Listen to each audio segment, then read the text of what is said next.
I always knew my school was peculiar, but not to the extent I discovered during my final exams. Our school, Blackwood High, was built over a century ago, tucked between sprawling woods and a deep lake on the outskirts of town. Legends swirled around these parts, ghost stories and eerie disappearances, the usual fare to scare freshmen. I never bought into them, not until the finals week of my senior year. It began on a gloomy Monday. The skies were a tapestry of dark clouds, mirroring my own internal turmoil about the upcoming exams. I had spent the better part of the year buried in books, yet the nervousness gnawed at me. Walking into the main building, a sense of unease washed over me. The halls were silent, unnaturally so, as if the building itself was holding its breath. I chalked it up to my anxious state of mind. The first exam was mathematics. I sat in my usual spot by the window in room 104. Halfway through the exam, a faint tapping distracted me. It sounded like someone gently rapping on the glass. I glanced outside, expecting to see a branch or another student playing a prank, but there was nothing, just the bleak expanse of the storm brewing. The tapping grew more insistent. My hands trembled as I tried to focus on the equations in front of me. When I looked up again, my blood froze. A figure, pale and distorted, was pressing its face against the window, its eyes hollow, mouth agape in a silent scream. I recoiled, blinking furiously, and when I looked again, it was gone. Shaken, I tried to tell myself it was just my imagination, a byproduct of stress. But as the days progressed, so did the odd occurrences. In the history exam on Wednesday, the air grew oppressively thick. Whispers filled the room, words intertwining, forming histories not found in our textbooks. They spoke of Blackwood High's origins, of a school built atop ruins known for ancient rites and forgotten gods. I thought I was losing my mind. My peers seemed oblivious, scribbling away in their exam booklets, unaffected. Thursday brought the literature exam, and with it, another anomaly. The texts we analyzed seemed to warp, the characters' tragic fates bleeding off the pages, manifesting as shadows in the corners of the room. They moaned of their doomed loves and betrayed kin. I felt their words like cold fingers tracing down my spine. By the time Friday arrived, I was a mess. I hadn't slept, consumed by the fear of what the final day would bring. The last exam was chemistry, held in the old laboratory on the ground floor, near the abandoned wing of the school. As I settled down, the air felt chillier than usual. The lab equipment seemed to shimmer slightly in the dim light, as if veiled by a thin mist. The test began, and that's when things truly spiraled into madness. The chemical formulas on the paper danced and shifted, coiling like serpents. Beakers bubbled ominously without heat. A vile smell of decay filled the air, and a dense fog seeped through the floor tiles. I coughed, my throat burning as if I'd swallowed acid. Then the whispers started again, louder this time, urgent. They beckoned me to the abandoned wing. I found myself rising, as if in a trance, walking out of the lab and down the neglected hallway. The whispers grew into voices, chanting in a tongue I didn't recognize. The hallway stretched impossibly long before me, the doors flanking it warped, their paint peeling as if mourning their long-forgotten dignity. Finally, I stood before the door at the end, a door I had never seen before. It was carved with strange symbols that seemed to writhe under my gaze. Compelled, I pushed it open. Inside, the room pulsed with a dark energy. At its center lay a gaping hole, a portal swirling with nebulous shadows and flickering lights. The voices screamed from the void, calling my name, promising endless knowledge and power in exchange for my service. I felt an intense pull towards the abyss.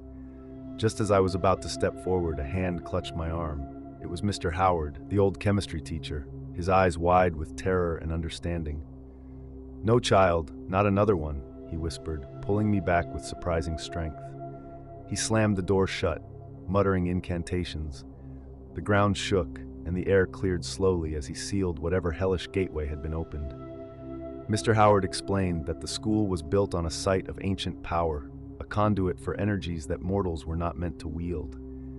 Every few decades, the barriers weakened, and the school's true nature would begin to surface. He, like the few enlightened before him, served as a guardian, preventing the dark forces from spilling into our world. He offered me a choice, to forget or to fight. Numb and terrified, I chose the former. I walked out of Blackwood High that day, my memories of the week foggy and fragmented. Life went back to normal, or as normal as it could.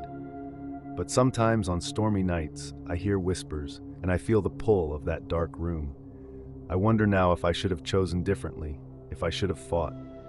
As I write this, a storm brews outside, not unlike that day, and I fear that the barriers may be weakening again. Perhaps this time, I will face what lies beneath Blackwood High. Perhaps this time, I will fight.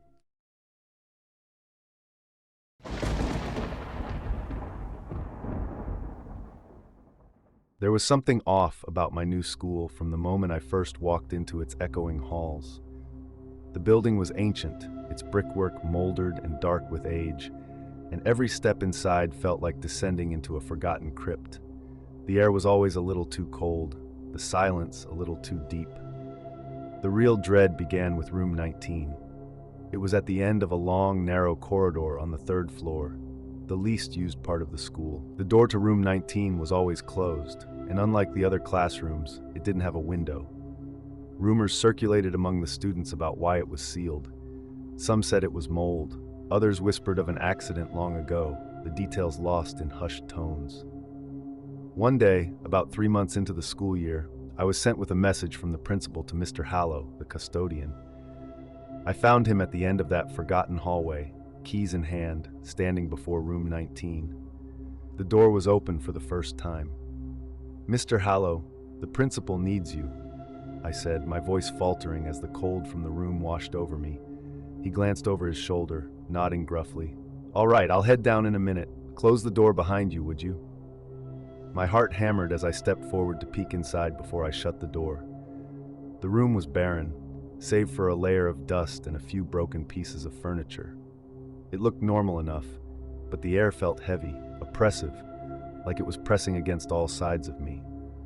As I reached for the door, a cold breeze swept through the room, carrying a faint whisper. I spun around, eyes wide, scanning the empty space for the source. The whispers grew, a cacophony of voices, all speaking at once so loudly that I clamped my hands over my ears, and just as suddenly as they had begun, they stopped. I slammed the door shut and stumbled away, heart racing. That night I lay awake, the whispers echoing in my dreams. The next day, I told my friends what had happened. Most laughed it off, but Jenny, who loved all things horror, was fascinated. "We should check it out after school," she suggested with a gleam in her eyes. Reluctantly, I agreed. We waited until the halls had cleared out and crept up to the third floor. The corridor was dim, the only light coming from a flickering bulb at the far end. Every step seemed to echo unnaturally around us, as if the building itself was aware of our trespass. Room 19 was as I left it, door closed, shrouded in silence. Jenny reached for the handle, but I stopped her. "Maybe we shouldn't," I said, my voice barely a whisper. She rolled her eyes. "Don't be such a chicken, it's just a room." She opened the door and we stepped inside. The air was even colder than I remembered, and I wrapped my arms around myself, shivering. Jenny wasn't bothered. She wandered around, kicking at the debris on the floor, her laughter seeming too loud in the confined space. "I don't hear any whispers," she said mockingly, twirling around. "It's just an old, creepy rue." Her words cut off abruptly as the door slammed shut with a loud bang. We both jumped, turning to stare at the door. "Is someone there?" Jenny called out. No answer came, but the temperature in the room dropped sharply. Frost started to form on the windows. Then the whispers started again, soft at first, then growing just as they had the day before. This time, they were more distinct, urgent. "Leave," they hissed, over and over until the word was a shout. "Leave! Leave! Leave!" We didn't need to be told twice. Jenny tried the door, but it wouldn't budge. Panic surged as the cold seeped into our bones. The whispers turned to screams, and in the chaos, a shadow flickered at the edge of my vision. I turned my head, catching sight of a dark figure in the corner of the room, shapeless and shifting. "Help!" Jenny was pounding on the door, her shouts mingling with the cries from the shadows. I joined her, my own voice lost in the din. Without warning, the door flew open. We spilled out into the hallway, gasping for breath, the door slamming shut behind us. Mr. Hallow stood there, his face pale and drawn. "I told you kids to stay away from there," he said, his voice shaking. "You don't listen, do you?" "What is that room?" I demanded, my voice hoarse from screaming. "What's in there?" Mr. Hallow looked down the corridor as if afraid of being overheard. "It used to be a storage room," he murmured.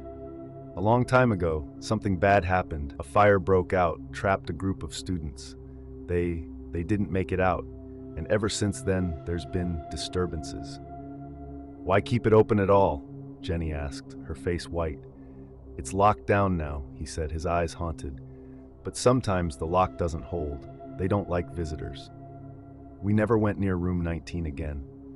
The school closed down the entire corridor not long after our experience, and a new building was erected on the opposite side of the campus. But the whispers never really left me. Sometimes in the dead of night, I wake to the faint echo of voices, calling me back to that cold, dark room where shadows linger and the past refuses to die.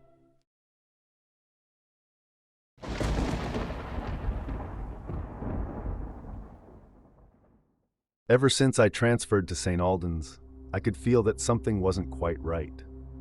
It wasn't just the cold, lingering mist that hung low over the campus each morning, or the way the ivy clung desperately to the crumbling brickwork of the old buildings. It was something in the air, thick and heavy, like a secret, waiting to be told. The school was small, a private institution nestled in the woods of a quiet mountain town. It had a reputation for academic excellence, but the locals whispered about its darker past. Rumors of missing students and strange occurrences were common talk in the town, but I always brushed them off as rural legends. I remember the last day before things changed. It was a chilly afternoon in late autumn, and the sky was a dull, leaden gray as I made my way to the last class of the day in the old part of the school. The history room was at the far end of a long, narrow corridor that few classes used. It was isolated, away from the lively noises of the school. That day, as I walked down the corridor, a sense of unease took hold of me. The lights flickered weakly, casting long shadows that seemed to twist and dance along the walls. A cold draft whispered through the air, carrying with it a faint, almost imperceptible murmur. I entered the classroom, a small, dimly lit room lined with shelves of old books and artifacts. The windows were high and narrow, letting in only a sliver of the gloomy outside light. The room was empty, the usual clutter of backpacks and chatter of students conspicuously absent. I checked my watch, convinced I had made a mistake, but the time was right. I settled into a seat near the back, the wooden chair creaking under my weight. The minutes ticked by, and still no one else arrived, not even Mr. Harrow, our history teacher. As the silence deepened, the murmuring draft grew louder, more insistent. It sounded almost like voices now, whispering frantically, but I couldn't make out the words. I stood up, intending to leave, thinking perhaps class had been canceled and I hadn't gotten the memo. Just as I reached the door, it swung open with a slow, eerie creak. Mr. Harrow stood in the doorway, his usual cheerful demeanor replaced by a look of profound solemnity. "Ah, you're here. Good," he said, his voice low and strange. "We have a special lesson today." He walked to the front of the room and began pulling down the maps that hung there, revealing an old chalkboard, black and dusty. He took a piece of chalk and started writing dates and names, his hand trembling slightly.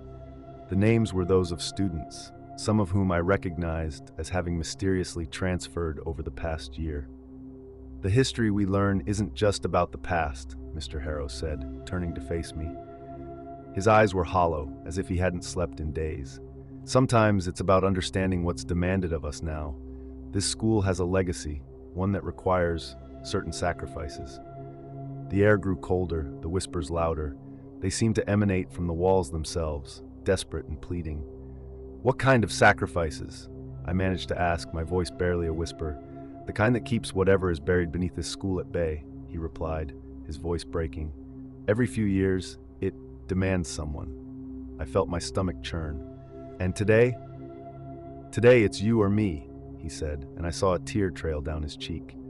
The room seemed to darken, the shadows deepening. I didn't wait to hear any more. I turned and ran, bursting through the door and down the corridor. Behind me, I heard a scream, a sound so terrible and raw that it haunts me to this day. I didn't stop running until I reached the safety of the town, and I never went back to St. Albans. The police found Mr. Harrow in the classroom, lifeless, with no sign of foul play. The school was closed shortly after, deemed unsafe due to structural issues. I left town, trying to forget what had happened, but sometimes in the dead of night, I still hear the whispers, faint and frantic, as if carried on the wind from that distant, dark classroom.